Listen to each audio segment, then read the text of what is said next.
all of you who listen to Submersion and own an Android device, go to the Google Play Store and download the Podcast Republic app. It's a fantastic app that allows you to get all of your favorite podcasts directly on your Android device. I personally use the app and I love it. I can search for the podcast I want to listen to, select it as a favorite, and have it just a click away. Make sure to select Submersion as a favorite so you don't miss any of our new episodes. Again, the app is the Podcast Republic app, available on Android devices. Episode 108. Woo! Is that a double woo? We get a double woo in there? I think we may have. It's like two Ric Flairs. You got a woo from the original Woo Master. Wow. Oh, That was Alex. the birthday boy himself throwing down a woo? Oh, that was definitely not me. Whoever did it must sound like me, but it was not me. Zach? Oh, dude, fuck that guy. Sneaky Zach. Sneaky Zach. Is that your new character? Wow.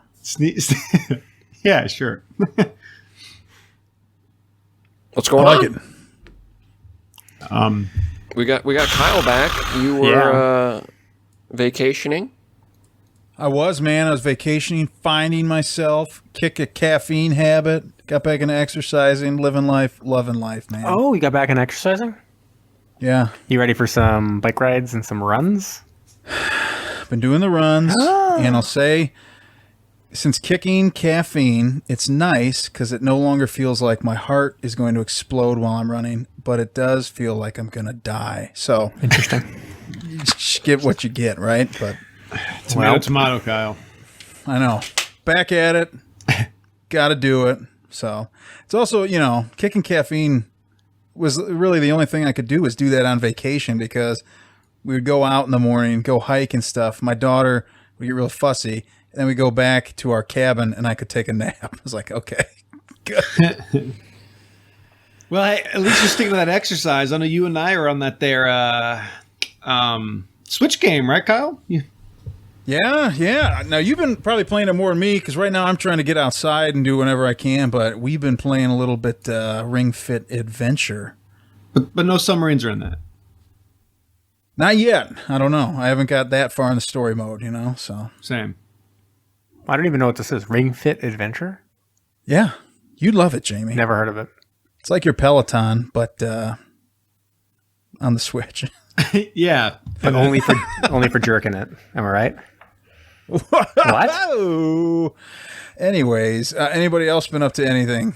No, you dropped a while back. You dropped up a VHS player on my doorstep, and my wife was like, "Why is Kyle dropping his trash at our house now?" And so I had to hide it away. I had to squirrel it away, and out of sight, out of mind. She no longer cared about it. Then I took it out, tried to use it, and it was totally busted. But like a genius that I am, like the ointment that I am, I was right on top of it, and I was super topical with it. And I opened it up, and I fixed it, and I felt like a super genius. So, pretty big week. That is cool, because you needed that, man, because you've got that rare VHS your brother sent you. Mm-hmm. Red Snow, Philip J. Roth. Dude, that we're potentially, you're talking about doing like a quote-unquote drive-in movie type situation. I'm trying to figure out the logistics and how I would be able to show this to a wider audience, considering like all the videos online saying, how do you convert a VHS player to your computer? Say like, hey, don't do this with licensed material. Like that's illegal, and just buy the DVD instead. And I'm like, joke's on you. Red Snow never came out on DVD. It only has the VHS. So what am I supposed to do? I don't know, man. But I have been converting family videos. So there we go. I could help you with that. I could fix your VHS player for you, and then you can do that. Well, I have a few. I actually, at one point, I think I had 3 or 4 in my office. You had 3 or 4 VHS players? I feel like in 2020 I did, but I'm down to 2 now. So one of them works flawlessly, but my one with the S video out, which is supposed to give you richer color, is that's one I have with an ejection problem. And I don't want to lose like a family tape in there. Well, have it destroyed. And everyone, welcome to VHS. I mean, we should tell that the podcast had been rebranded VHS Cast, where we talk all things VHS. So there we go. I was trying to get my cat to come in the window here, and I returned back to my headphones to find that we were still talking about VHSs. That's right. It's a big week. Were you happy, sad? Where do you think you lie with that situation that you're in right now, Brom? On VHS talk or the cat not coming in my window? Both. I'm pretty frustrated with my cat right now. I could take a picture of her sitting on my windowsill, and I could post it on our website. Oh, look at him. Yeah, He's like a pro. there you go. Perfect segue. If you do not follow us on social media, you may not know this. And if you don't, why aren't you? But we do now have a website, macestudios.com, where you can go learn about the show, learn about your hosts, and now it is easier than ever to contact us. Usually we're asking you to email, send us something on social media, whatever, but now there's a form on there. You got a question for the show, you just go on there, type it in, submit, boom, we have it. We have one tonight. Wow. Very excited for it. Yes. So, macestudios.com. Check it out. Or else. Yeah, get it right or pay the price. Dive! What began as an innocent conversation among friends would soon spiral out of control and later be referred to by future generations as the eighth wonder of the modern world. Mac East Studios takes you on the journey of your lifetime as your captains, the artist formerly known as Brom, Jamie the Ointment, Kyle El Capitan, and the Gruesome Twosome present Submersion. That might be the longest cold opening in the history of Submersion. Oh, I think we've had one that went like 10 minutes, didn't we? Oh, easily. Stay tuned for my countdown next week when I will count down our top 5 longest cold openings. And you'll replay them in their entirety as part of the countdown. Ooh. That's a whole episode right there. Stay tuned for a few weeks when inevitably Jamie or someone is on another vacation and I have to make an episode by myself. Right. There you go. What movie would you watch if you had to make one by yourself? I probably would watch Phantom. Oh, you just redo Phantom by I feel yourself? like that would be the conventional. Oh, it actually makes sense because you never did Phantom because you weren't a host at that point. Yeah. Actually, I would love question. to. Did you watch that at all? Me? Yeah. No, I've not seen it yet. Oh my gosh. But I've toyed with the idea of watching it and reviewing our first episode. So it'd be a review of our review episode, and it would be called Challenger Deep. That ain't now, our first episode, well, it is the birth of this podcast, is not, I mean, how do you describe it? Not of the quality. We've evolved over time, right? Right. We have new games, we have all this stuff. And we also are much better at like getting to the point and like getting right into our episodes. Yeah, we are. Like we don't waste time. We don't beat around the bush. We just get right in there. We tell you exactly what we're doing. Never stop, never stall, nothing like that. We don't. Mm-mm. Also, the opinions of our podcasters are not shared with the opinions that we once had 2 years ago. We've grown. It's probably true.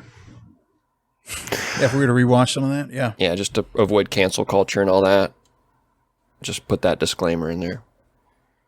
Okay, what did we watch? What did we watch? Alex? This week we watched Atlantic Rim, directed by Jared Cohn, from the producing company that you guys are well aware of, The Asylum. Not to be confused with Pacific Rim, which is probably a lesser movie, if I had to say so myself. Mm-hmm. Yes, I'm a big Pacific Rim fan. Me too. I love that movie. It is a great movie. I got my wife to see that movie in theaters with me, mainly because of a guy that I've mentioned on a previous show, Charlie Hunnam. Is that how you say his name? Sure. From Sons of Anarchy. She's quite fond of him. Gets her going, Kyle. She fondled him? Hold on. Hold on. Whoa. What kind of show is this? Whoa. All right, yes, Atlantic Rim, released in 2013. That's the original title. It has since been changed to From the Sea, which is worthless. Why would they do that? And as Alex mentioned, cannot talk. Boom goes the dynamite. Directed by Jared Cohn. Written by Richard Lima, Thunder Levin, and Hank Woon Jr. Just kidding. It's written by Guillermo del Toro. It stars Graham Greene as General Hadley, and you may have seen him in fairly large movies, Wind River, Dances with Wolves. Nominated for an Oscar. Yeah, and The Green Mile. David how do you say this? Chokachi? Chokachi. I cannot speak. He is Red, a.k.a. the Wild Card. He is from Baywatch. Yep. Where he was in 86 episodes, Soul Surfer, and Emerald Run. Jamie, you may also be familiar with him because he is from Plymouth, Massachusetts. Oh, yes, of course. I must have met him at some point. I know, you run into him all the time. Probably. Jackie Moore as Tracy. You may know her from a few episodes of Westworld, The Mindy Project, and Pernicious. Nicole Alexandra Shipley as Stone. She's from Guardians of the Galaxy, Handjob Cabin, and recently started producing. Wait a minute. I think you skipped over one real quick. Yeah, some more questions. No, if you guys haven't watched that, it's like a comedy thing. It's like Cabin in the Woods type. You should. It's like just watch it. It's really goofy. Is it anything like Strange Wilderness? It's really short. It's a super short, maybe like 5-10 minute thing. Oh, then no, I wouldn't know her from that. Okay. And then last but not least, Anthony Treach Criss as Jim. And I screwed up here. Screwed up big time. Because I saw this guy in February. And had I known he was in this movie, I would have brought a copy of this movie and tried to get an autograph. But you may know him from Feast. He's also done a lot of soundtrack work on Money Talks, Now You See Me Too, among other movies. You might know him because he was married to Peppa from Salt and Peppa, and he is one of the lead rappers of Naughty by Nature. So is that how you saw him in February, Naughty by Nature? Yeah, I was at their concert. Nice. I was down with OPP and did not realize it at the time, man. You were like, Atlantic Rim. It's like, what song should we do next? You're like, the entire script of Atlantic Rim. And then they're like all like brought out a table. All the thousands of people from the convention just walk out. Like, no, we're not gonna do that. Important to note, we are continuing the third week of Mega Monster Movie Month by watching Atlantic Rim tonight. So we have a blend of submarines and massive behemoth creatures. Yep, not just robots this time. We got massive creatures this time, too. Yeah, back to the good old-fashioned kaiju style of monster. Not the small little electric eels. It's like that a look perspective big thing. Right, exactly. Now you're on my side. I thought you guys were saying that. Oh, no. All right. The poster, Jamie. But that's for a different podcast. We're 15 minutes in. So anyway. Should we jump into this? Should I dive right in? Is there anything more to say about upfront stuff? All right. We open in the Gulf of Mexico. There is disaster. A crew of an oil rig is like, oh shit, something's totally going wrong. So they sent out their mini sub that they have for some reason. Seems crazy. But maybe oil rigs have mini subs. I've never been on one. Do you guys know? Oh, they all have. It's a requirement. You must have a mini sub. Don't you remember the Abyss, man? It was like a mini sub team on an oil rig. But that was an underwater oil rig. You can say underground. I almost said underground, but it was underwater. Deepwater Horizon, they did not have a mini sub that I recall. There we go. So they're like a lot of explosions. They're like communicating with this mini sub. They're like, yo, what are you seeing down there? And they're like, oh boy, you better believe it. If only we could show it to you, but we can't. All we have is instead this giant radar of the entire Earth. And we're telling you something big is down here. And they're like, what? And some mysterious creatures emerge and totally crush the mini sub. And they're like, on the oil rig, they're all like, no. And then the monster comes up and it's kind of like a dragon-y looking thing. And it totally destroys the oil rig as well. And so we flash over to the Navy and they see this missing oil rig. They're kind of going around being like, an oil rig's missing. And everyone's like, whoa, what? An entire oil rig is missing? That's crazy. And they see it as an opportunity for using a new program called Armada. And And right here, we're introduced to a great character with a eye patch. Eye Patch McGee, aka wild voice. Geis. And he already is, he's having, just so you get an idea of what this guy sounds like the entire movie, here's a clip. We don't believe the rig disappeared. We believe it was scuttled. Okay. Dr. Adams, is it? Yes. Okay, you don't scuttle a rig. You scuttle a ship. Exactly. We've done the recon. It wasn't a computer glitch. The rig is gone. That reminded me how great this movie is. Yeah. That guy goes all in all the time with that voice. That is him. I couldn't tell. Like, he's kind of like a cartoon come to life. All the other characters and stuff had to treat him as normal. Like, oh, he's just a normal other character in this movie. But he was clearly the most kind of out there character in the entire movie. And I couldn't tell. Do you guys think it was a case where he was like, I'm going to have fun with this? And the director was like, oh, this is great. Put on this eye patch. Like, let's have like a whole bunch of fun with it. Or do you think he's just a really bad actor who thought he was doing a serious job? I think he was a really bad actor. There we go. Okay. Settled. Wow. Insulting, but settled. It is. And they're like, what's Armada? And they're basically like, well, we have these giant robots and the best pilots around. And even though we've only tested them down to 400 fathoms and this oil rig is down at 800 fathoms, we're pretty sure the simulations all say like, we're going to be fine. And so they're like, okay, let's get those pilots. They must be pretty serious, super serious, great pilots if you are doing this top secret thing. We go over and so two of them, Red and Tracy, our main character is Red. Tracy seems to be his girlfriend, but we see something maybe going on outside of that. Might. Oh boy. And they are kissing and they're drinking. They're super drunk. Red seems to have some kind of drinking problem. They don't really acknowledge. But they don't. I mean, kind of a little bit they do later. But anyways, they're at like this Mardi Gras parade for whatever reason. It's Mardi Gras, and all of a sudden they get the call. It's time to go back to base, and he goes into a back alley. And what do we have here? We got a couple.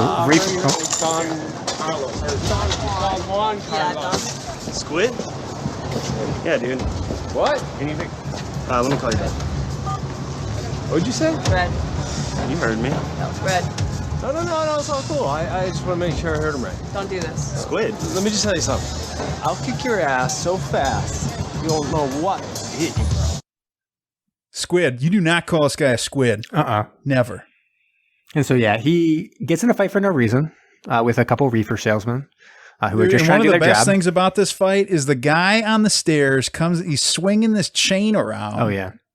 And then he doesn't even use it like a whip. He just wraps it around his fist like he's going to punch somebody with a chain on his fist, which I think would hurt like hell. But they get made light work of, man. Yeah, by both of them. Both Red and Tracy are, take them to task. So anyways, they jump into the car. Everyone's like, whoa, you're like wasted. And they're like, get off our backs. We're like the best. So they get in their robots. They get taken out into the middle of the ocean. And they're dropped. All the robots are dropped into the ocean. They're sinking like bricks. And they keep on going. And everyone's like, holy shit, can they survive? Because they're like, it's getting hot in here. Oh boy, the pressure's getting to us. And then like Tracy's robot kind of malfunctions, but for some, it's resolved pretty quickly. So never really wasn't much danger. And then they all land on the bottom of the ocean. And they're walking around and they're like, whoa, look at all this wreckage. If only you, the viewers, could see it. It's crazy because they never really showed us anything other than them in their suits, quote unquote, in their suits. Even when they got out of their robots, they just kind of like run in from off screen and be like, "Whoa, I just got out of that. I just got out of that giant robot." Because they never really showed you anything. Even like the robot had like if one landed, I mean, it was 2 seconds later they were on the ground. Like What happened? How And did you they never do saw that? the robots. They were never next. Like, them and the robots were never in the same room together. We'll put it that way. And Makes you wonder if they really are the robots. Right. And so then they encounter the monster and they start to pursue. So they don't really know what to do, like the people who are in control, like the head of the Navy and stuff like that, and the person who runs Armada. So Tracy, Jim, and Red, they're kind of running after the monster. And they're like, okay, shut it down, because they're going to kind of drive it onto land, and, you know, everyone will know about this top secret program. Like, yeah, if this monster comes on shore, it's a big deal. But if a monster and a top secret robot come on shore, that's like double a big deal. So they stop Tracy and Jim, but Red's already out of range, and he's able to get to the shore and tell everyone who's like chilling on the beach, like, everyone get out of here. There's a monster coming. And everyone's like, whoa, look at that robot. And then when the monster comes, they aren't really prepared. And all of a sudden they're like, oh shit, the robot wasn't lying. And they like start running away. And Red has to do battle with this giant monster. And I mean, I guess it's pretty crazy. It's pretty hard to describe in words exactly what happens in this scene. Only a super genius would be able to describe exactly what happened in that scene in words. But we wouldn't be lucky enough to have a sound clip where they try to describe this scene to us. Oh, we might. We just might. What? That was insane. What happened? Yo, man, I was in the butt, and I got the monster pinned down on the ground. Got his jaws pried open all the way. I'm pinning and I'm shaking, I'm fighting with him. Spitfire comes in, dude. He's got a full payload. The 50 cal didn't even leave a scratch. He pulls up sharply, comes around for a second run. Spitfire balls up, dude. He comes in close, drops it, nails it. Boom, boom! Gotta be things to kill him. Thank God. Here's our ride. Oh, good. You didn't tell me to write my award speeches. You didn't write that yet? No, I did, but I'm just working on the humility aspects, you know? Okay, yeah. So anyways, I should note that Spitfire, they're referring to a fighter pilot, and that is played by the director himself, Jared Cohn. Oh, really? Really? That was Spitfire, yeah. Dude, there's some other great quotes that go on during this battle. There is a time where he fires up a rail gun. Activating the railgun. Eat this.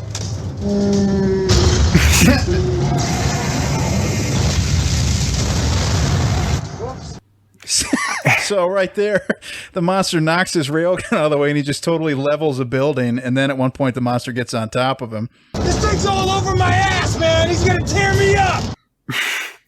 I will say, I got the sense that Red was like, the actors were told, just say what you think is happening in the scene and we'll animate it after. And so just him, like, he basically wrote this movie as he was just like, okay, I guess I described what's happening. Eat this railgun. And they're like, ah, shit, we have to animate that railgun now. Do you have any of the lines from Jared Cohn when he was flying over? No, I don't. They were Some of those pretty were pretty good. Yeah, they were like, pretty funny. 50 caliber, baby. Yeah, I know. He had a weird Daddy way of Rabbit. Yeah. That's right. I forgot about that. It was so weird that I was like, who is that? Then I was like, oh, it's the director. That actually makes sense. Yeah. My God. And so, yeah, so at this point, they drive up after Red has gotten out of the, has saved the day and describing the situation. People pull up and they're like, okay, we're getting awards. We're like heroes, but he gets arrested for disobeying orders because he was obviously called back to not engage the monster and did anyways. So he's arrested. And as he's arrested, someone comes up and is like, where's my daughter? Where's my daughter? Where's my daughter? And we have this pretty long scene of Jim going off and rescuing a girl from a fire and In a bar. And calling himself Superfly. It was funny because he was trying to convince this girl to like come with him because she was scared in this bar full of dead people. And he's like, no, I'm out there with my team of superheroes, and my name is Superfly because I can fly, and you get in my back. And she's like, oh, okay. And then they get out there, and as he's rescuing the girl, Red's from the car like, yeah, go Superfly. And I was like, wait, I thought he just made up that nickname this moment. Like on the spot? Right. Yeah, and you instead, would think so. Instead Red's like, And that's yeah, no, that's what what we all worked, call right? him. That's what convinced that girl to go with him because he's like, your dad sent me in here. You're in danger. The building's on fire. It's coming down. She's like, I'm not going to go. No way. And he's like, well, actually, my name's Superfly. And we're like, what? That worked? What the hell was that? Yeah. So anyways, Red gets locked up, and basically the admiral's like, I respect you. You're a hero. But obviously, if this is military, you can't like disobey orders, a direct order from a superior. So you have to go through a trial. But you also are going to be awarded like a medal. So you have to go to this party tonight. And he's like, great. Are you going to come with me? And the admiral's like, no, not interested. You know, take whoever you want, but you have to go. And then you're coming back here to the brig. And so he kind of guilts Tracy into going with him. She's not interested. Jim is 100% not interested. He's off like helping people like who are seriously injured and stuff like that. And Tracy kind of hints that maybe something's going on with Jim. Like she's like, maybe I want to go help out Jim. And he's like, what's Jim got to do with this? And she's like, oh boy. And you see in her face, because she's acting and emoting, that something maybe is going on between her and Jim. And we're like, whoa. But they go to the party. And Tracy and Red, they're all dancing. He's drinking a little too much. Tracy's like, you've had a lot to drink. And it seems like it's the middle of the afternoon. And he's like, whatever. Right? I mean, yeah, pretty much. And then she's like, well, I'm going to go because you're really drunk. And then he's like, but this is our song. She's like, we don't have a song. And then he's like, this is it. And then they just start dancing. I'm like, right. This is how easy it is. This is how pickup lines work. No, this is how love works, Kyle. It's how marriage works. Gotcha. Sorry. They're not married, are they? No, but they're going to be, because look at them. They're so in love. Yeah, they are. So anyways, the Admiral talks to Jim a little bit, who's like having kind of trouble with all the like the destruction and death that's going on from all this. Like kind of, he's not feeling like celebrating so much. But the Admiral gets called away and he has to go, and he's informed by Eye Patch that things aren't over. That basically they already knew that there were other eggs, like they had found these eggs before in the oil, and that they got another one's gonna hatch. And the Admiral's now, like, this scene is amazing too, because is Geis the one driving the car? Oh, I thought they were just in the back seat. Are they not in the back seat? Oh, okay. Well, there's somebody back behind them, so I thought maybe he was driving the car because he is not looking at all. Yeah. So maybe there's somebody driving. I don't know, but I just like to imagine him behind the wheel, staring at the Admiral the entire time, talking about this egg. Do you have the sound clip or no? Should I describe it? I don't have that. You should describe it. So anyways, he asked him like, how many eggs are there? And Geis is like, 2. And that was probably the hardest I laughed at during the movie. It's just him like so adamantly being like, there were 2 eggs. And then he talks about how they did genetic testing on them, but then left them for some reason. They like found the eggs, did genetic testing on them, figured out what they were, giant monsters that lived like 100 million years ago, and then left them in the oil to hatch, which is a little weird, but whatever. Yeah.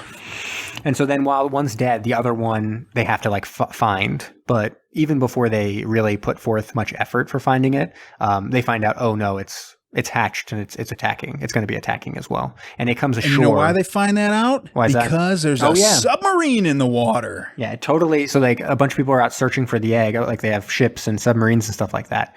And a submarine totally gets crushed by the hatched monster. It then, like the submarine, there's a little bit of a scene with it, and they say, oh, pressure's dropping and something weird's going on. Then all of a sudden, it launches out of the water into an aircraft carrier, just totally blows it up. It's amazing. Yeah.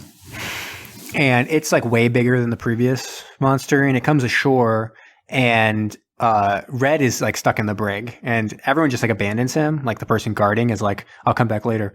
And like everyone's getting killed, and Tracy and Jim are like, we got to get Red. Yeah. And so they, pull out of stops, they search everywhere, and they're eventually able to get him out of the brig. They run. I've got a clip from that. Okay, do it. Describes exactly what happened. Red, look, one of those things is outside. We got to get you out here right now. Where's the MP with the keys? He took off. Took off? Yeah, he went back to the station and he just bolted like a little pussy. What? Shit. Accurate. I mean, yeah, that's exactly what happened. Yeah. And so they're running away because they've scrambled a bomber. Like Geis really wants to nuke like everything. He's like, nuke it. And they're like, chill. We're going to send a bomber instead. Like, we're not going to nuke our naval base. And so they're running away, and another like person picks them up and drives them away. And the bomber comes in and kills the monster. So they've knocked out both the monsters. And what's so good here though is they broke Red out, didn't even use the bots. He's just get out of jail free card, right? I mean, he's out. Yeah. And then they're so far out that they're just like drinking at a bar, like celebrating again, being like, cheers to us and cheers to USA. And they're like and someone comes over and is like, thank you for this service. Here's like some drinks on me. And they're like, yeah, great. And this is where like Jim and Tracy and they're like, Red goes off to go to the bathroom or something. And Jim and Tracy and Jim's like, we got to tell him how we're in love. And Tracy's like, we're not really in love. We kind of like hooked up once or whatever. And Jim's like, but we got to tell him so it can all be above board. And so when Red comes back, they're like, we got something to tell you. You know, me and Tracy hooked up. And Red's like, oh, good. Like only once and it's over. And like, that's fine. I've hooked up with so many chicks of my friends. Like it's no big deal. And he just thought, but he did think it was just like a kiss, right? Like he didn't have sex or anything. He didn't have sex. And Jim's like, and they're like, boy. Well, and then he's like, well, sorry, we got a phone call. Got to go to the base. I don't want to hear it. And this whole thing, what? this whole thing seems like it was improv. Like they're like, we don't have a script at this point. We've rewritten it 12 times. And at this point, we've rewrote it so much that actually the pencil tore the paper up. So we no longer have any paper and we have no script. So just make it up. And they just keep on no-anding each other. They keep on changing what's happening. Tracy's like, we didn't really hook up. And Jim's like, but we did. We had sex. And Red's like, it doesn't matter unless you had sex. Did you? And they just keep on like talking around each other, saying opposite stuff until they're called away. And then they never talk about it again. I know. That's the last time they talk about it. They never talk about the love triangle ever again. No. Last scene. Unresolved. It's so good. Yeah, so good. They're called into action because another monster, so a third one hatches. They didn't even know about this one.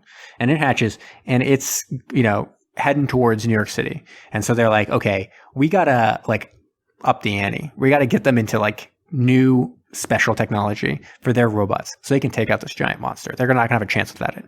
So they get them all out there. They give them something called a halo, goes on their head, and it's going to incorporate their nervous system directly into the robot. And they're going to be quick, because one of the things they even mentioned while they were controlling the robot before is that the monster was just too fast for them. But now with this new technology, it's going to respond just like their body. And they're like, word up. And like, how do we even get to New York City? And they're like, fly, superfly. And so then they rocket ship away in these robots heading towards New York City. And the monster is just terrorizing what is clearly New York City. Obviously, like the setting and stuff like that. Probably filmed on location in the city, I would think, given what we were seeing on the screen. And definitely not in some random spot in Florida. But yeah, it's destroying the city. The robots come and start to crush it. And they pretty quickly realize a downside to all of this technology they have is that they feel the pain now. They feel the pain of the robots. Yeah, you think that would be something that whoever was developing this would try to block. But what can you do? Also at this point now, all of a sudden Command just says, oh, by the way, you've got these really sweet giant melee weapons. Mm-hmm. Could have used those before. You got a sword, you got an axe, you got a hammer, whatever. Again, I feel like at some point it was like, just make it up. And someone was like, and pull out your melee weapons. And the animators were like, oh, God damn it. Gotta animate a sword? Okay. Yeah. And they could have had some really sweet kill scenes and stuff with those weapons, but we'll get to what happens later. Yeah. So then at the same time, Eye Patch is being a super dick. Like he keeps on going around the Admiral trying to get a nuke. He just really wants a New York City, of all places in the world, to be like, let's drop a nuclear bomb. He's like, we got to drop a nuke, New York City. And so he's going around them and kind of being like, Operation Trojan Horse in commencing. And the idea is that they're going to use one of the submarines that is heading towards New York City to bring the nukes in proximity and then fire it off even before the Admiral can say like no or whatever. Yeah. And so now all of a sudden Red has to worry about this monster and a nuclear bomb heading right towards Manhattan. Right. And so the head of Armada now says, well, hey, why don't we try to jam this nuclear bomb? Because, by the way, these suits also have the capability to jam nuclear bombs. You're like, oh, of course they do. Obviously. And ultimately, he is able to do it. jammed that sucker! We See? jammed it! They jam it, man. They jam that sucker. They jam that sucker. That's Big his jam. time. Yeah. And he grabs that nuke. He plucks it right out of the sky. He's got a jammed nuke, in his arms. And he flies back. In the meantime, Jim and Tracy having a pretty tough go of it with this monster to the point where Tracy is on the verge of getting killed. So Jim has to take her out of there. He's like, I got to fly. I got to save her. And Red's like, I got this. And he's going to sacrifice himself. So he takes this nuke. He's like, I'm going to fly him into space. I'm taking this thing in space and I'm gonna blow this nuke up! Sorry, he just says it with a little more gusto and passion. Sorry, can you play that again? I'm taking this thing in space and I'm gonna blow this nuke up! Oh, boy. And I think he may have been drinking before this. Also, it sounds like he has like a flask in his robot suit. He's like, I'm going to take it into space. We're going to blow it up. And so it's kind of crazy. Also, during this time, Geis has been so mad that the nuke was jammed that he now pulls a gun on people in the Navy office. The Admiral, yeah. Yeah, it's not good. Doesn't work out very well for him either, because some quick karate chops and Geis is down for the count and arrested. So and he does shoot the Admiral in the arm, but it is A-okay because the next scene we see that the Admiral also has regenerative abilities and no longer is wounded. I believe he's a cyborg.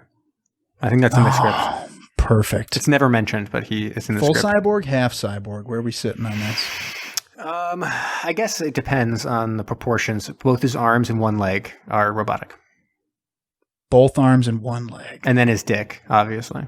Okay, so he's cyborg. Okay. Big time. And then what else is happening here? Oh, I was going to say, I was going to make a joke about eye patch, where the script ricocheted off of something else and knock out his other eye, but wow, Jamie, it's not good. It wasn't a good joke, so we're close. Yeah.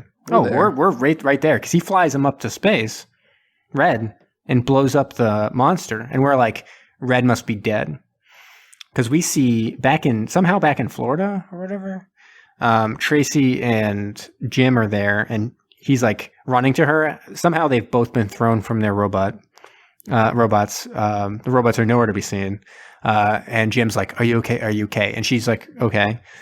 And then Red's robot falls from the sky, and you're thinking this is a beautiful sacrifice. Like, Red will sacrifice himself for the good of humanity.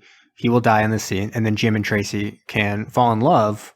And that'll be a resolution to all of our things. Nope. It crashes to Earth, and then Red just rises from the Earth like bum bum bum, and I did it, and everyone's like, hooray. Yep. Red pretty did it. much. And then he gets a medal. Yeah. Yeah. And so and then right there, what do? How do they end the movie? They have a medal ceremony. No, man. They go get some shots. Oh, that's right. I was saying they all want to get drunk. And yeah, I think my big question for this movie is, what do you guys think happens to their love lives following this event? Considering that it's an unresolved love triangle going on right now.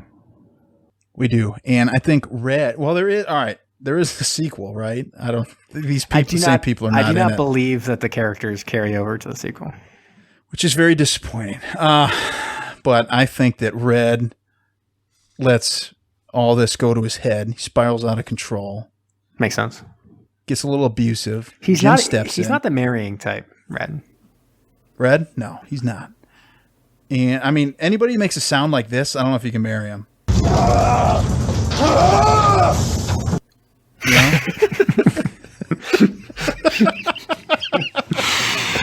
Oh boy.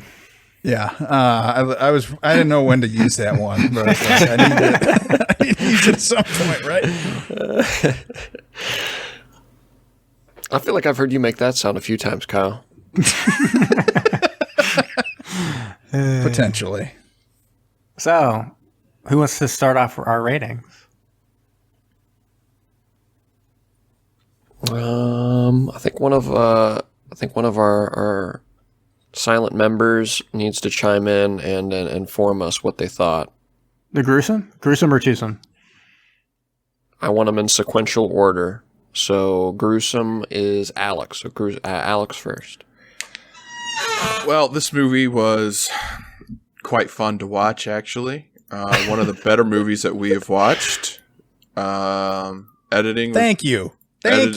Editing was perfect, as far as I could tell. Acting was bar none, compared to everything else we've watched. The monsters appeared real. I had no problems with it. Treach has actually been one of my favorite rappers of all time, and just being able to finally see him in this movie for the first time was great. I'm surprised I'd never watched it before, although I did see him in a Law and Order episode before. That was kind of cool. Snake Plissken's weird cousin in this movie was really fun to watch. His name was Snake. Did you see that? His nickname? It was Sheldon, wasn't it? No, Sheldon Snake. I think in it was on Wikipedia too. Yeah, Sheldon Snake Geis. No way. That's what it says. I called him Flake when I was watching it, but Nice. I thought he was a good, addition to the movie. They've got to have all these movies. They've always got to have like someone that's a good guy, but also a bad guy for no fucking reason, and that's this guy. And he did it, about as good as anybody else could. If you ask me, I don't think anyone else could do that. I don't think anybody on this podcast could have done it any better. No way. No, absolutely not. So, the submarine action that we got in this has been what I've been waiting for the whole time. I could not. I was so happy. We actually got ourselves something good here. Good monsters. I mean, they actually look ridiculous. And that flight scene with that rail gun with the director, it looked just like a cockpit of this giant jet that he was flying. It was so good. I'm 9.5 out of 12. Going there. Wow, 9.5. Solid rating. All right, Tombstone. It's hard to follow up. Oh, it is. Got some big shoe prints to try to step in, but my feet are too small. All right. Don't be modest now, bud. Don't. This is your time to say whatever you want. I mean, what? I mean, Alex, what is there else to say that hasn't already been said? And your beautiful, that angel-like voice that you're able to describe such vivid scenes and amazing acting. I just feel really, really close.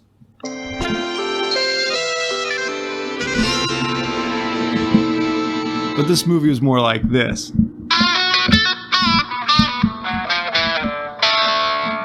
Is that like suave?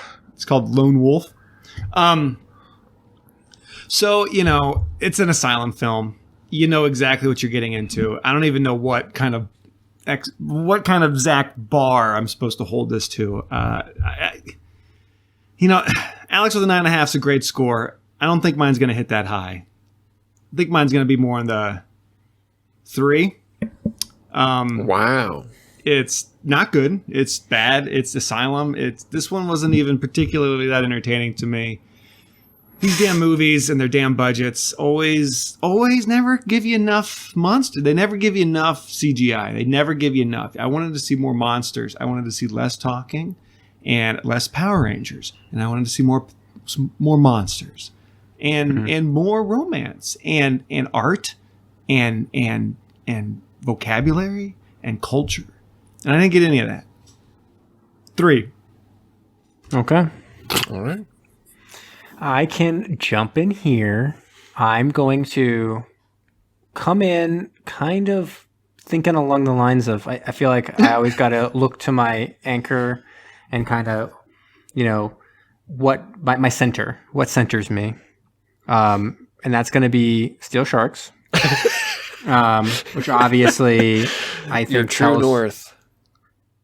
Right. Yeah. So I feel like that one kind of sets the bar. It's got a lucky coin. I think we've talked about that. Have we mentioned lucky coin before? Oh, God. Maybe once or twice, but not a lot. It brings Any me joy. movie that's like not quite good, we mention Steel Sharks. Right. And I feel like this kind of lived up to that, I think, in terms of there were genuine moments of glee and joy in watching the stupidity of this and just how bad it was. And it did seem like they literally wrote the script while they were filming it. Like the director was like, just say whatever. And they were like, okay. And then they made the film based off whatever these maniacs said while they were acting. And I don't know, there is something there. Do I give it the full 3.5 Steel Sharks level? It's tough. I got to think about it. Let me give me 15 or 20 minutes to think about it. You know what? Actually, I just came to my conclusion. I'm actually going to come in, and I never do this. Should I do a 3.25? No, I'm going to come in with 3. A 3? Copycat. 3. Wow. Ooh. Wow. Let me follow that up. You raised some interesting points by once again invoking the name of Steel Sharks. I'd say this is on a tier below that. Right. We've watched some bad movies that have actually jumped up into like a really fun to watch category. Like The Rift always comes to mind. Dark Descent. I did really like Dark Descent watching. I think it's so stupid and silly. That is another good one. I gave that a 2, I think. But I think by that token, this is on a tier far below. It's more reminiscent of the other I'm not sure how many Asylum films we've watched at this point, but Moby Dick. This is better. 2010 Moby Dick. Yes, 2010 Moby Dick. What about USS Indianapolis? That's another good comparison, I think. I think this is worse than that. See, I think it's slightly better. I really think that this is in that 2010 Moby Dick category, Silent Venom category.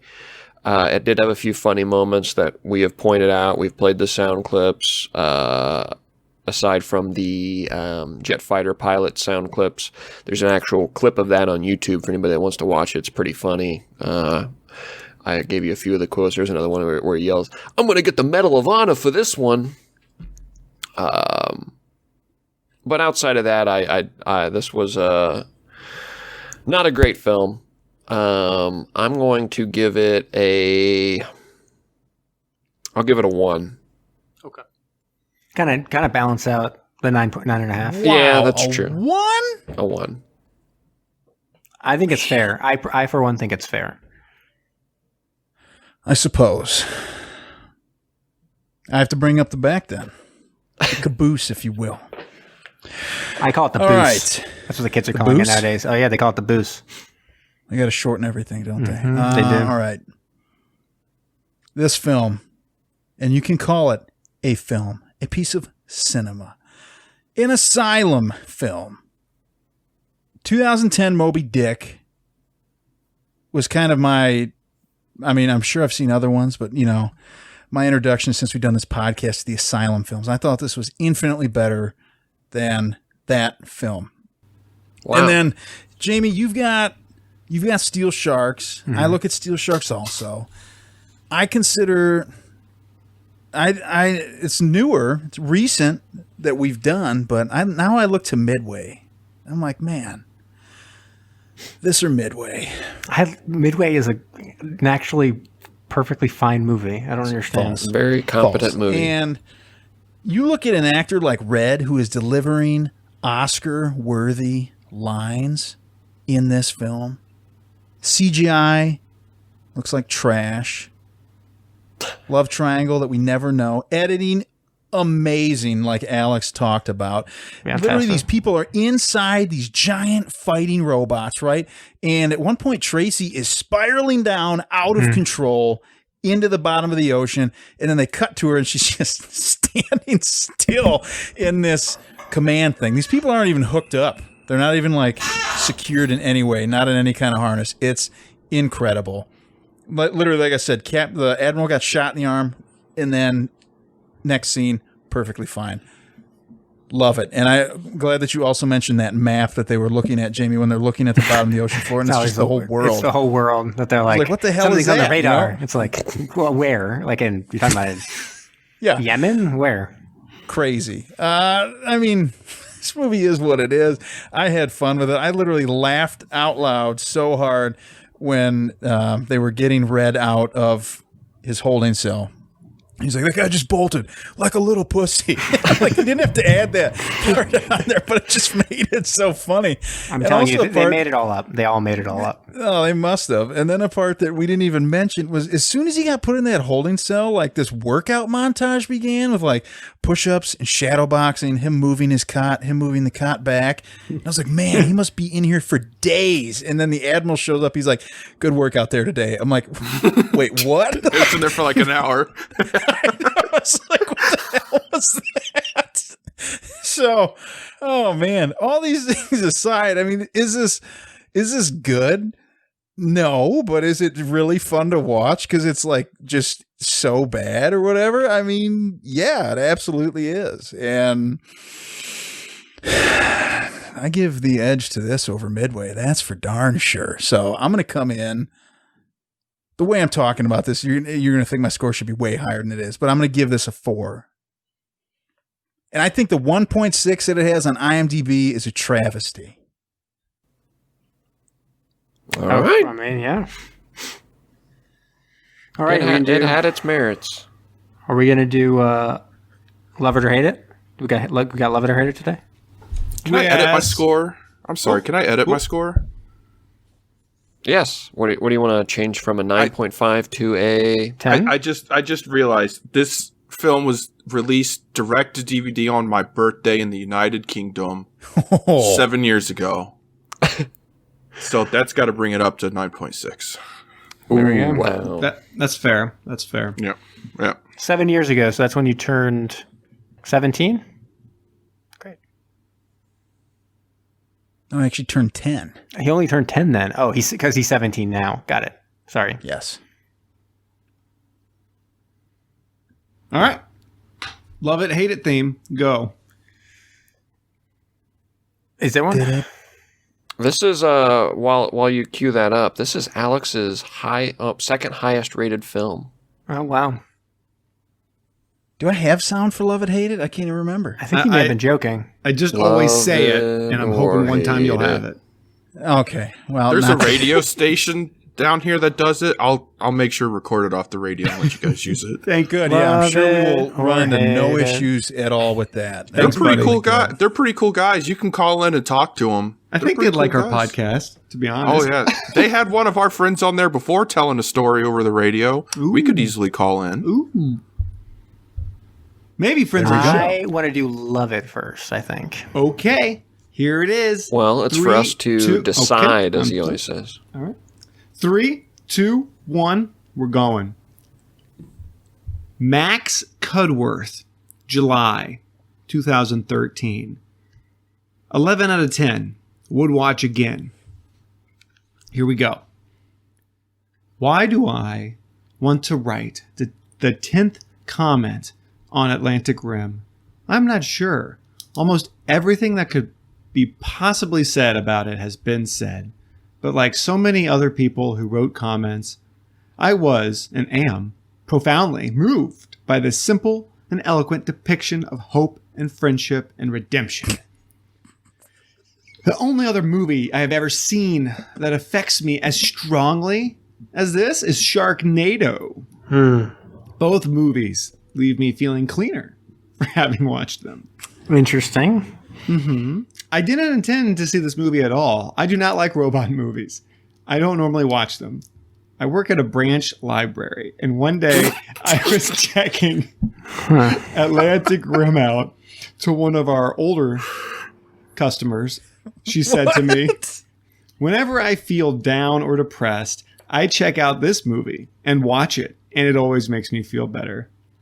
At the time, I thought that was very strange. One day, there was nothing on TV except things I absolutely would not watch under any circumstance or things I had seen too many times already. I remembered what she said, so I watched it. I have watched it many, many times since then, and it gets better with every showing. Amazing, action, special effects, men fighting robot monsters. Atlantic Rim and Sharknado are the best movies I've ever seen. I do not judge it by its technical merits. I don't really care about that. I have read that Sharktopus or One-Eyed Monster or this or that movie is the best movie ever made. They may have the best technique or be the most influential motion pictures ever made, but not the best. The best movies are the ones that touch the soul. It takes a movie like Atlantic Rim to touch the soul.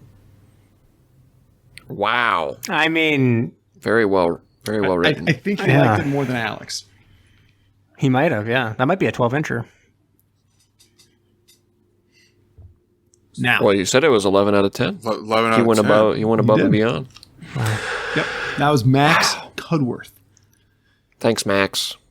Now, on the other side of the spectrum, by J. Trujillo, 736-56381.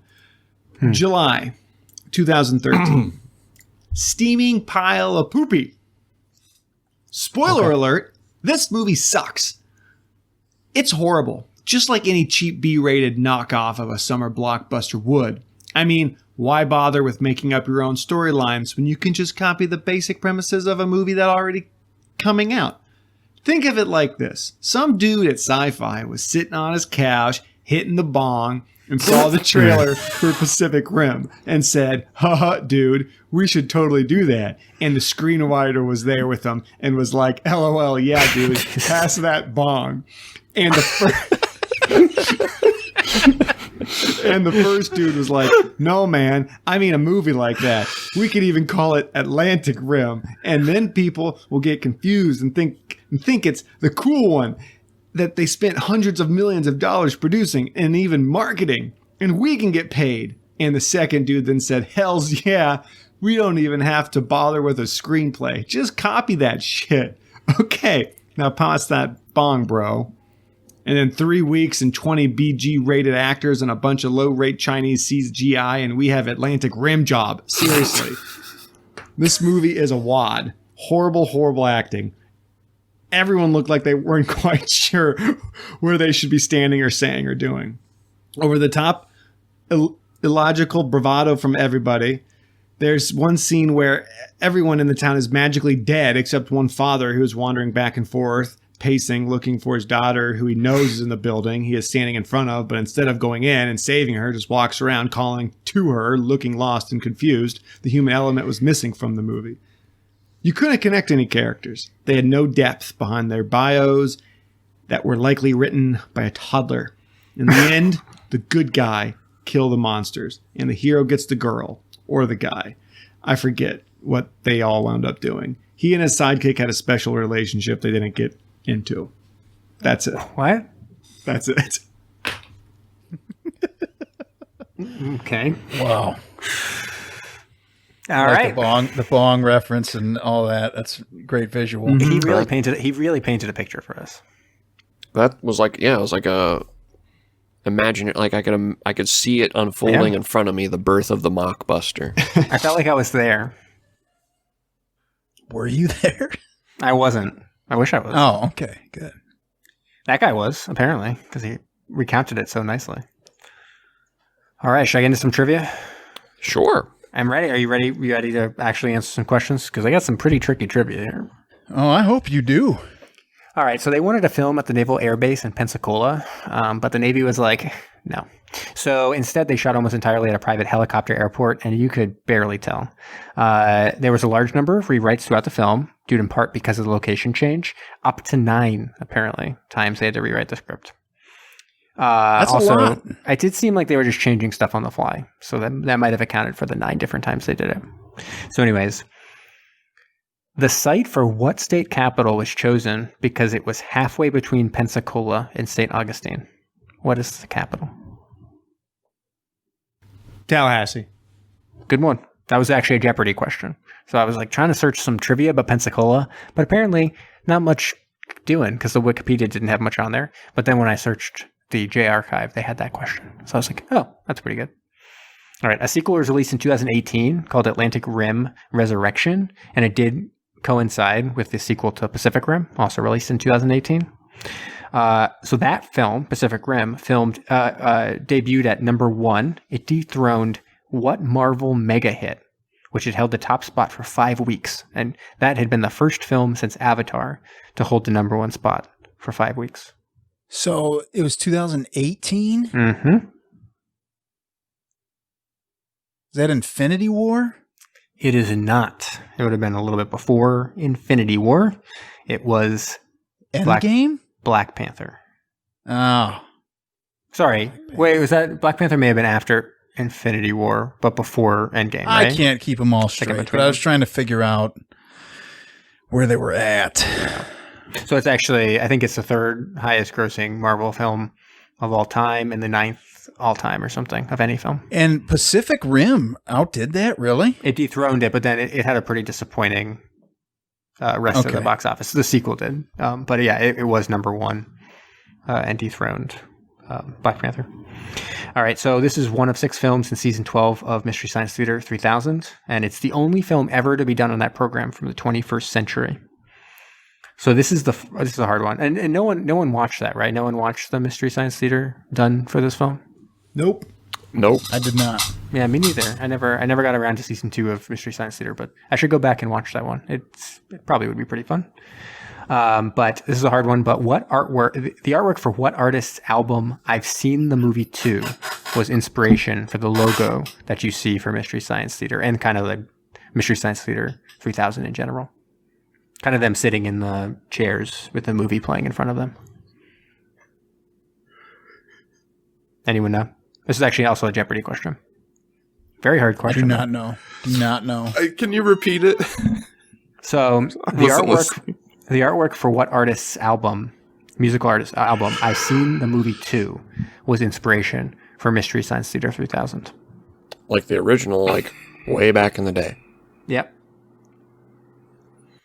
I don't know what that would be. I've seen the movie too. Is it a pretty well known artist? I will, yes, and I will see. Oh God, I got to think of another album that he had. Because a hint would be that another famous album would be. Sounds like it's a single guy, right? Goodbye Yellow Brick Road. Well, that's Elton John. There we go. So Elton John, that's the artist. So he had an album I've Seen the Movie 2, and if you look at the picture for the front of that album, it basically looks like it's Mystery Science Theater 3000 with like the blacked out chairs and then them watching a movie. All right, so this was also known as From the Sea, according to IMDb, and I think Kyle mentioned that. So By the Sea was a 2015 critically maligned film made by which married actors, one of who also directed the film. It was filmed during their honeymoon in Malta. Does anyone remember this? By the Sea. What year? 2015. Oh, I don't. Sounds like something Kevin Costner would do, but he'd probably been married for a long time before. Yeah, I think he's been married for 50 or 60 years at this point. Well, we're doing what? By the Sea? By the Sea, yeah. We're looking for who? Who is the married couple who made that film, one of whom directed it? Both starred in it. It was filmed during their honeymoon in Malta. Isn't that the movie with the little brother in it? I don't think so. Or am I thinking of something else? No, this is a sad movie starring Brad Pitt and Angelina Jolie. Angelina Jolie directed it, and it was everyone was like, "That is garbage." Not what I was thinking in 2015? That's when they got married. I think they had been together for quite a while at that point. Aren't they divorced now? Yep, they got divorced in 2019, I think. Wow. Right? Okay. And then the fighter pilot, as I mentioned, the fighter pilot who killed the first monster was played by the director Jared Cohn. He's also the director of another mockbuster, Bound. He's actually directed a bunch for the Asylum, but he did have one mockbuster called Bound, which is a knockoff of what sexy blockbuster film? Bound. I don't know. It's got to be 50 Shades of Grey. There we go. I feel like it's in line with what you'd think a mockbuster should be. Kind of hinting at what we're talking about, but obviously probably much sexier. And really, I was just trying to work in this because his tidbit from his Wikipedia is hilarious. It basically says he is a photographer, editor, and After Effects user, as well as a black belt in Shaolin Kempo Karate, a professional paintball player, and a certified scuba diver. Dude, this guy is legit. I tried to search like pro paintball player. I couldn't find anything about it. So now, I mean, those first ones kind of go hand in hand. When you're doing movies like this, you kind of got to have more than one role. But dude, when you're like a Shaolin black belt, yep, and then on the weekend you're just playing paintball, throwing smoke grenades with the boys. I don't think it's with the boys. I mean, he's a professional. That's his job. True. Well, I mean, if you're a professional, you're probably friends with other professionals, right? Oh, good. Yeah. So yeah, it was his bros. And they could be doing it underwater. Because he's a certified scuba diver. True. This guy, he's got to figure it out. All right. And I'll finish up with Phantom Zone.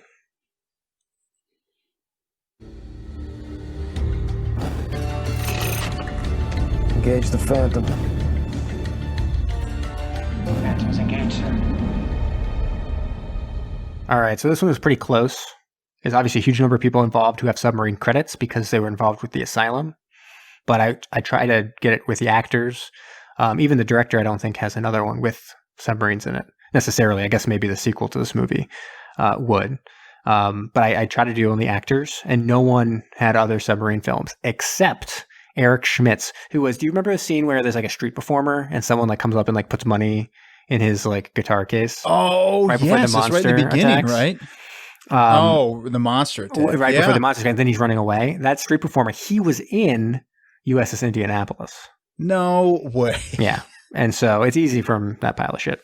So now, usually at this point, I kind of talk about, make up some bullshit, lie a whole bunch about what Ed Harris had to do with this movie. And I couldn't do it. I was basically inspired because I don't know if you knew this, but this is Ed Harris's favorite film. And he actually showed it during his wedding. And it was beautiful. Like I was there, obviously, and they took everyone down to the local cinema and played this movie in its entirety. And they just cried and held each other the entire time. And I mean, it was really inspiring, and it just inspired me never to lie ever again. So I can't do it anymore. I can't pretend like Ed Harris was supposed to be in this movie, or Ed Harris was, a director on this or something. That's not true. Ed Harris was not involved in this film. It's just his favorite film, and he played it during his wedding. This makes me wonder if he's the guy who wrote that review that Zach read earlier. Probably, yeah. He wrote the Love It one. But that is a big question. Where, if he were to be involved in this film, what role would he have gotten? Is he Red? Or is he the Admiral? I like him as the Admiral. Could you imagine him as the wild card, though? Like Ed acting all crazy like that? It'd be funny. Like Ed... All right. Can you imagine Ed Harris screaming this? This thing's all over my ass, man. He's gonna tear me up. No, good point. I think it's, Admiral makes sense. I don't think he can be Red. Couldn't be Geist because he never plays a bad guy. Have to be the Admiral. Yeah. I feel like he could have been Jim. Jim. I'm going to say Could Jim. Be Jim. At that point, Tracy, there wouldn't have been any question. Tracy would have been like, Red, it's over. I'm with Ed Harris. Yeah. Yeah. Makes you wonder. Yep.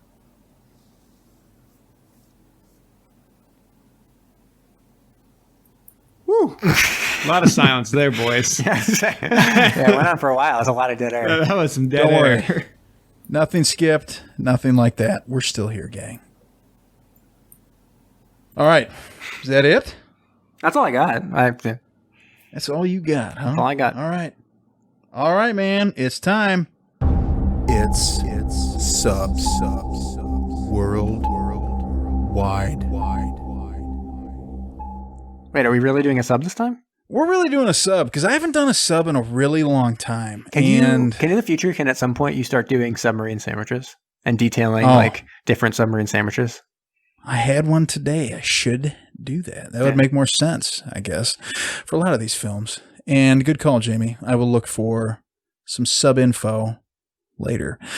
But today I have a sub that has literally nothing to do with this movie, and I just wanted to do a sub. So we're going to take on the Royal Navy's Vanguard nuclear submarine.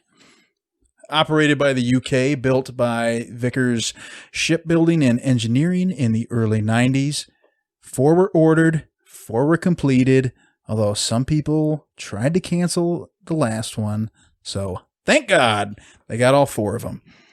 For length on these things, they are 491 feet, 10 inches. They have a beam of 42 feet. And this blew my mind. I didn't know that this company has anything to do with anything like this. Maybe you guys knew. Maybe I'm just an idiot. I don't know. But the nuclear reactor in it, what luxury brand do you think would make a nuclear reactor? BMW. Okay. Rolls Royce. No. Birthday boy with the Rolls Royce. Yes. Really? Yes. Yeah, they make a lot of big engines for other vehicles too, like mining, like those giant mining rigs that you see go down mountains and shit like that. They do a lot of big stuff like that. Yeah, I had no idea they did anything like that. And in 2012, after these subs were built, but for the next subs coming out, they won a bid with the UK government. It cost like $400 million, to integrate their new reactor into the UK subs. But, and I want to say that those cost, I think it was like £3 billion or something like that. It was really high up there. But anyway, so Rolls-Royce nuclear reactor in this. Oh yes, the PWR3 is in the new dreadnoughts, and that cost $3 billion. So anyways, back to the Vanguard. The turbines can generate 27,500 ship horsepower, or 20.5 megawatts. They have 2 turbo generators that can put out 6 megawatts, and 2 diesel alternators that put out 2,700 ship horsepower. They can travel along at 25 knots while submerged, but they'd also say maybe greater. Obviously, nuclear subs, unlimited range, only really limited by food. Holds 135 people. Now, for weapons, they have torpedo decoys, which I think is fun. They have 4 21-inch torpedo tubes for Spearfish torpedoes, and they have 16 missile tubes for the Lockheed Trident II submarine-launched ballistic missiles. And they only load 8 of the 16. And there was some kind of scaling back movement or something like that in the UK that said, do we really need all these weapons? So they scale back. These are some of the largest subs that were ever built for the Royal Navy, and so large, in fact, that dockyards had to undergo extensive work so they could actually house these submarines and the new Trident missiles. They needed to be able to handle, store, process the arms, berth, dock, engineer, train, all that type of stuff. And it cost £550 million to remake a dockyard just so this could be done. And there was actually even a completely new one built specifically for these boats, the Devonshire dock. First one was laid down in 1986, and it was completed in 1992, commissioned in 93, and then the last one, like I said, there was some talk about canceling it, was finally commissioned in 1999. And 2006, Tony Blair over there was saying, hey, why don't we scale back instead of having 4 subs go to 3? Whoa, Tony, let's calm down. We're about subs here. 2009, Gordon Brown said that they were still considering scaling back to 3. And then 2011, Defense Secretary Liam Fox said, hey, we need 4 of these things for nuclear deterrent. And the class will be, there was some talk actually about replacing these things much earlier. I think it was like mid-2000s they were talking about it, but the class will be replaced in 2028. So still got some life in these things. And that's all I got. I loved it. I love learning about submarines. So this one's pretty big. This one was a pretty big submarine. That's big. Yeah, it's big. I like them when they're big. I know you do. I don't know what that's supposed to mean, but I know you do. No, it means exactly what I said. I like the submarines when they're big. Well, good. I'm glad. Like, what was the French one that's really big? The Triomphant? Yeah. I'm into this Triomphant. What was the Russian one that was really huge? Typhoon? Typhoon. I don't know why I just blanked on that. Man, I don't know. No, it's a Typhoon. I mean, that's like the big one. Man. Yeah. Great. All right. Alex. Birthday man. Yes. You got anything for us? Nothing too crazy. Zach found a good article earlier. I'll let him read that one. But all right. Well, you might be happy to know I do have your theme song here tonight.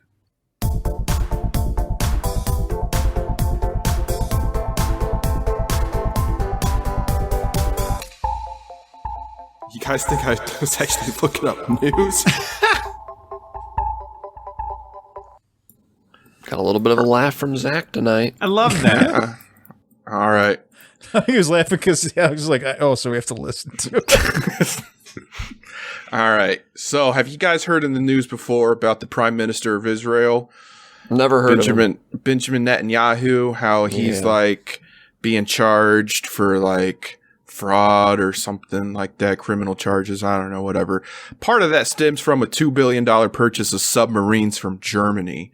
So, much like the United States, they kind of have a Congress over there, but it's called the Knesset, and they just voted yesterday to reject a commission to investigate his role, Netanyahu's role, into the submarine affair.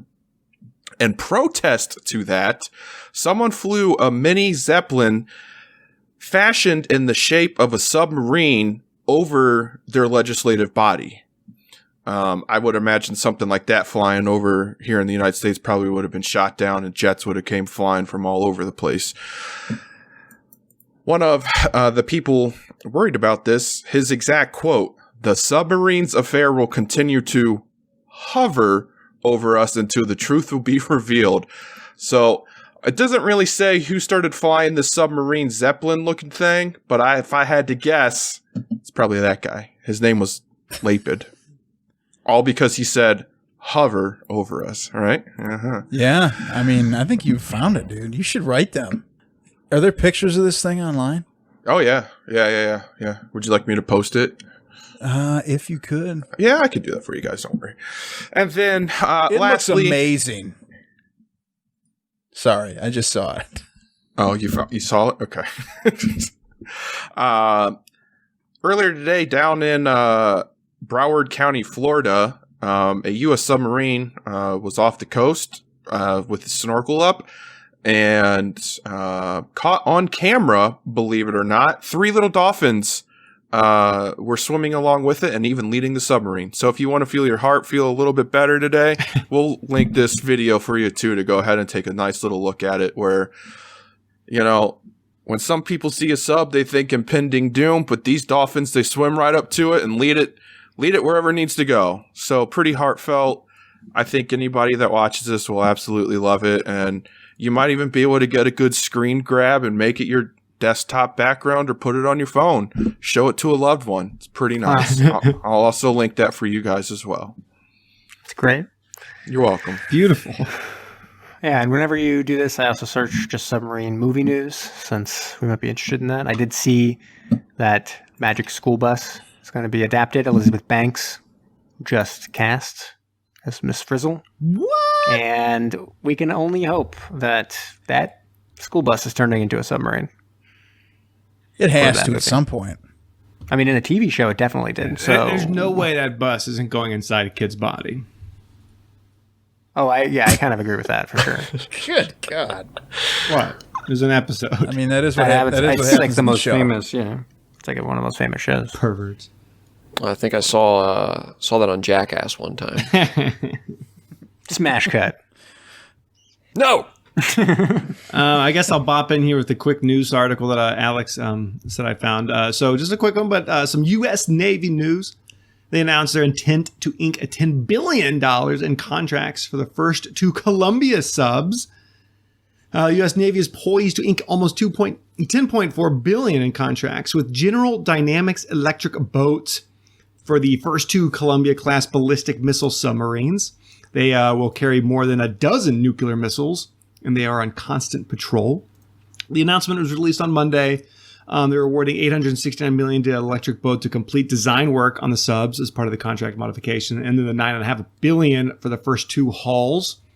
The first one slated for a 2028 delivery, and the plan is to have its first patrol in 2031. The plan is to eventually have this extend to 12 submarines. So, 12 of these Columbia classes? That's these Columbia class subs. It's it's Navy's top acquisition priority. I guess the article talks about how expensive it is, like the entire program. The whole program, this Columbia class submarine program is costing roughly $109 billion. So it's pocket change, right? So there you go. Yeah. There you go. Good. More nukes. You ready to count down? Oh, let's do it. Tube 3 ready to fire, sir. Commence the countdown.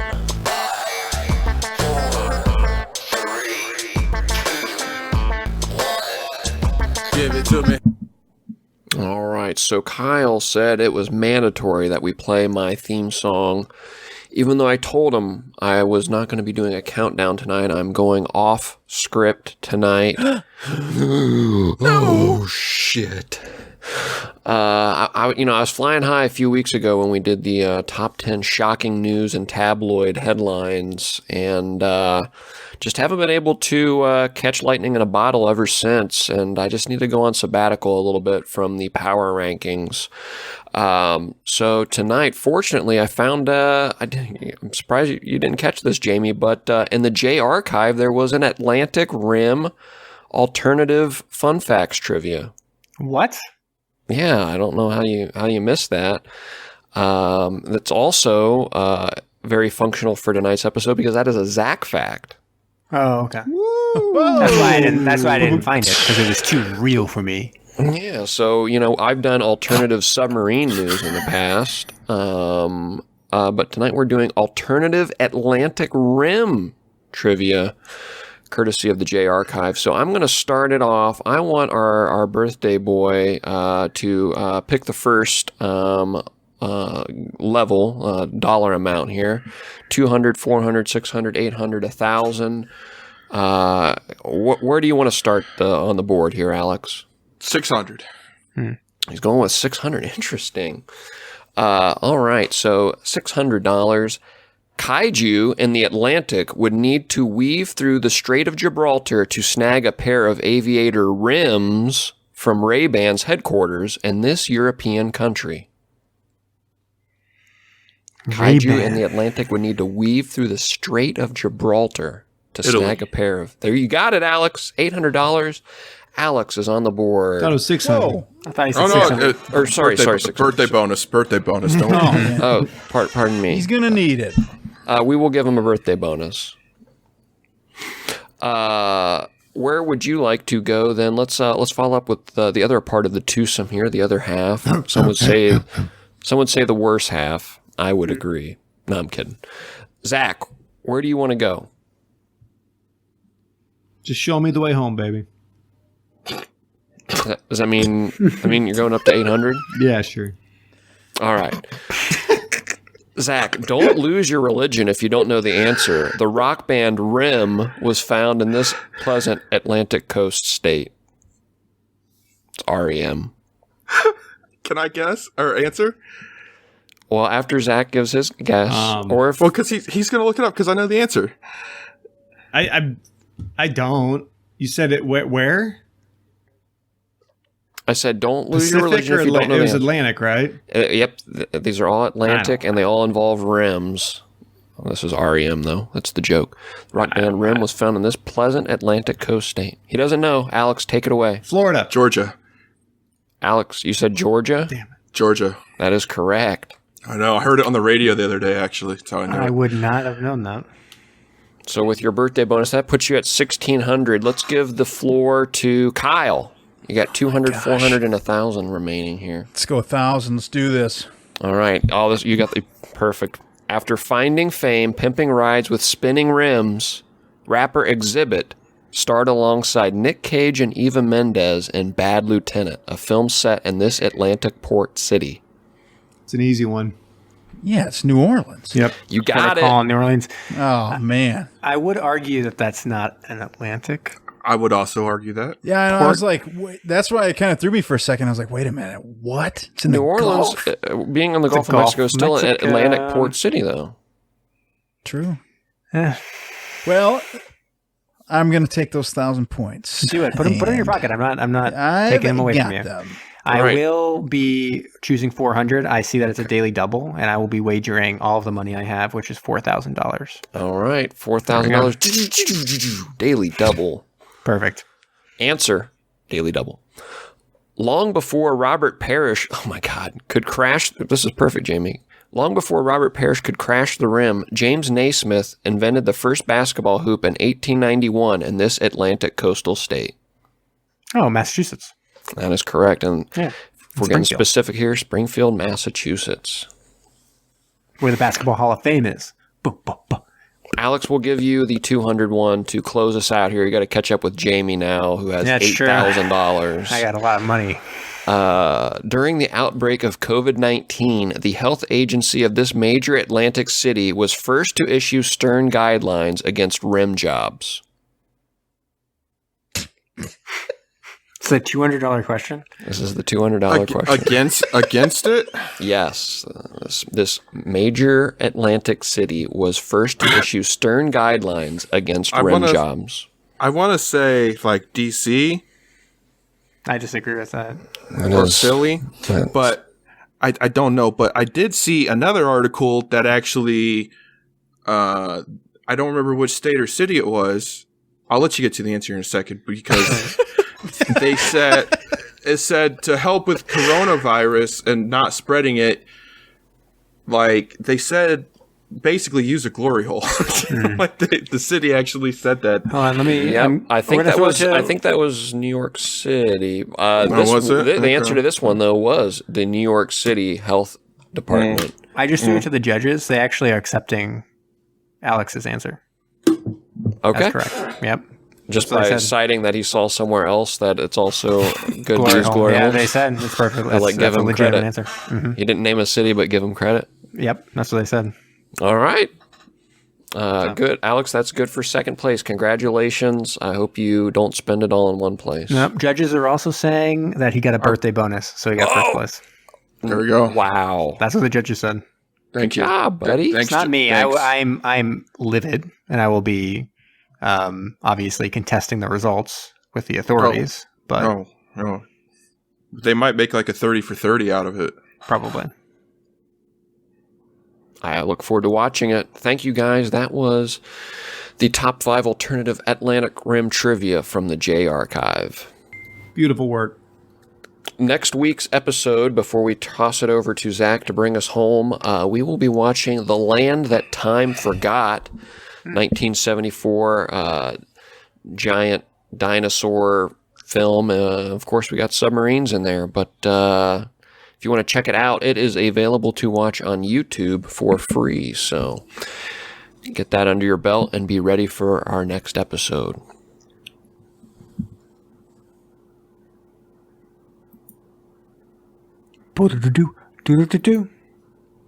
Kick it. Zach Facts, it's Zach Facts. When you're going down, get some Zach Facts when you're going down. All right, listeners, this week there's no small talk. I know you like the small talk. I know you want to hear me talk, but you're not getting it this week. So, fact number 1, big-time porno film made from this called Atlantic Rim Job. Boom. Zach Fact. What are you and Brom like in collusion over there with your rim job talk? Somebody already said it. I think Zach already mentioned Atlantic Rim Job earlier when he was doing the Love It or Hate It. Yep. It's a very popular one. I'd say it's pretty easy. Yeah. I think anytime you hear the word rim, hand, Z, whatever, followed by job, works. Wait. What's a Z job, Zach? You got to ask, you can't afford it. Fact number 2. Fans who loved the film started an online poll to have Geis star in his very own spinoff titled Atlantic Rim Presents Geis Goes to Space. I'd watch it. Oh, I'd watch that for sure. I think I would too, actually. Oddly enough. Fact number 3. Contrary to... where was this filmed at again? Florida. Pensacola. Yeah, but the ending was in New York, correct? Yes. Yes. Climactic battle. Fact number 3. Contrary to multiple New York news outlets, the nuclear bomb in the film did not actually detonate and instead was donated to a local university. And Interesting. That is what centers of higher learning are always looking for. yeah, you know, Nuclear bombs, it was the you know, what's that one called? The Southampton Institute of Technology. It's that one. A lot of school pride there. Fact number 4. When asked, why did Jim and Tracy watch most of the fight instead of help Red? Director Jared said with a wink, some people just like to watch. Boom. There you go. That is true, man. They didn't step in there at all. Oh, not that some people just like to watch. Okay. I guess that's true too, right? Oh my gosh. Those were funny. Okay, those exact facts are great. This is going to be awesome. Did you know Treach had a song called Coochie Bang? That he did with Queen Latifah. Jamie, what do you think of that? Oh, he must have stepped away. Hey, it's me, Jimmy, and that's pretty cool. There we go. What else you got for us, Kyle? We, as we mentioned earlier, Mackey Studios has launched, and we do have a letter. And now it's time for a letter from listeners like you. I love that. We've had that forever, you know. We just haven't had a whole ton of letters. Zach's but anyway, just never listened to any of our episodes. This is submitted from Hugh Janis, and the message is, of all the movies, which captain had the biggest D? Oh. Shoot. We've seen a lot of movies. My vote's Nick Cage, USS Indianapolis. Oh, you're going real life. I want to say in terms of recent movies that we watched, it wasn't even a movie that On the Beach, the 2000 version, that captain always gave really good pep talks to everybody, even when it was looking really bleak. Really liked that. That doesn't mean he's got the biggest dick, but I think he was one of the better captains. But honestly, it's got to be Sean Connery. That's who I'm going with. Now that's my initial thought too. Ramius? Yeah. Marco Ramius? Mm-hmm. Another movie that we've talked about, and because we kind of had preliminary discussions, one of my favorite movies that we've watched is Torpedo Run. And that captain, when he swung that big D out, because everybody's like, do not shoot that torpedo and try to thread that needle. You're going to totally blow up your family. He's like, well, guess what? I'm going to do it anyway. And he does. He did it. I remember that. He blows him up. Everybody's like, what the hell was that, man? Yeah, I think that's the right answer. Because, I mean... That's a strong flex. Yeah, you flexed arguably too large of a penis. Yeah. And killed his family in the process with his own penis. With that big dick energy. He did. Now, in episode 1, though, do you remember? Not Star Wars. I wasn't there. Episode 1 of our podcast, Phantom, there is a scene where Ed Harris is having a seizure and William Fichtner grabs him by the crotch. Do you remember that? That's where he really grabbed him? Yes, 100%. Because I Alex was the only rewatched other that one scene. I was that, like, what the hell watched just it. happened? I'm sure if I were to go back and rewatch it or re-listen to our episode, I might remember that. But right now, I'm drawing a blank. Man. Yeah, I don't remember it either, but I believe that it happened, and that's a pretty big dick move to grab someone else's dick. to grab your captains. Yeah, it's true. So maybe it's William Fichtner coming in the sleeper pick, man. The sleeper pick. I like that. I like that. Sleeper dick, actually. You know, that guy deserves the recognition. He's always in so much. He is. I don't know. I think you can make a case for the Bedford incident. When I think of big dicks on these captains, I think of ones that, well, again, were too big that they made a mistake.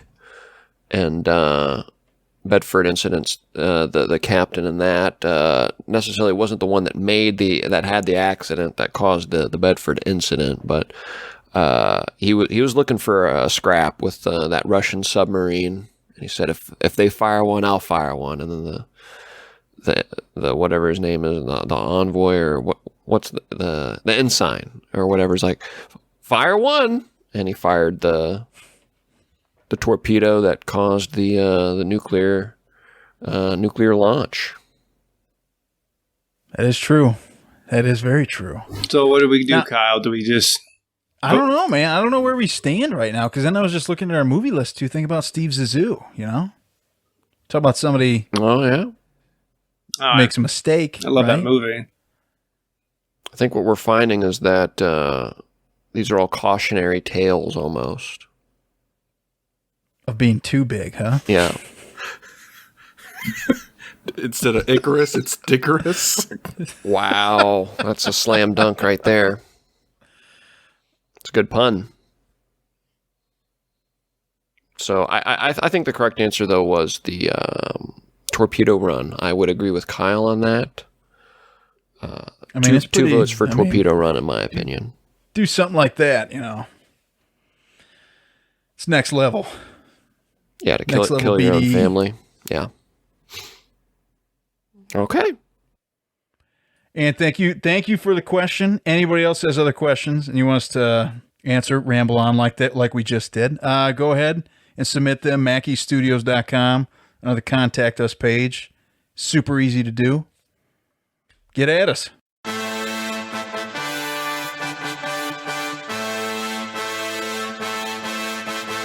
Thank you for listening to Submersion. Don't forget to subscribe for new episodes every Thursday. If you like what you heard, please leave us a rating wherever you listen. Want to interact with us? Follow us on Facebook, Instagram, and Twitter. We also love to get messages from all of you. If you have a suggestion, a comment, or just anything you'd like to share, please email us at macestudios@gmail.com.